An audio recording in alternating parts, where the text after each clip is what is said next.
Hi friends, అందరికీ కావ్. ఇలా అయితే సింహం 2029కి కూడా బెంగళూరు ప్యాలెస్కే పరిమితం అయ్యేలా ఉన్నాడు అని తెగ బాధపడిపోతున్న వైసీపీ శ్రేణులు. ఇంతకీ విషయం ఏంటంటే 2019 తర్వాత జగనన్న రాజ్యంలో రాజధాని లేక దిక్కుమొక్కు లేకుండా పోయిన ఆంధ్ర ప్రజానికానికి అమరావతి పునఃప్రారంభం అంటూ మోదీ తాత, కళ్యాణ్ గారు, సిబిఎన్ గారు కలిసి మళ్ళీ తీపి కబురు చెప్పారు.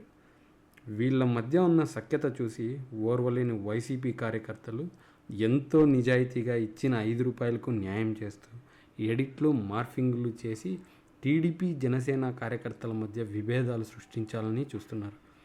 అడపాదడపా సక్సెస్ కూడా అవుతున్నారు. గ్రౌండ్ లెవెల్లో ఎలా ఉన్న హైకమాండ్ మాత్రం కూటమి అంబుజా సిమెంట్తో కట్టిన కోటలా ఉందని నిరూపిస్తోంది. ఇవాళ కార్యక్రమంలో ఒకరికొకరు ఇచ్చుకునే ఎలివేషన్స్ చూస్తే మన సింహన్నకి ఇంకో 5 ఏళ్ళు ఆంధ్రాలో పనేమీ ఉండేలా లేదనిపిస్తుంది. నా అన్న గౌరవ ఉప ముఖ్యమంత్రి పవన్ అన్నకి వేదిక పైన ఉన్న బ్రదర్ పవన్ కళ్యాణ్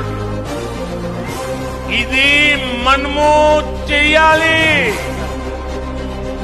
ఇది మనమే చెయ్యాలి.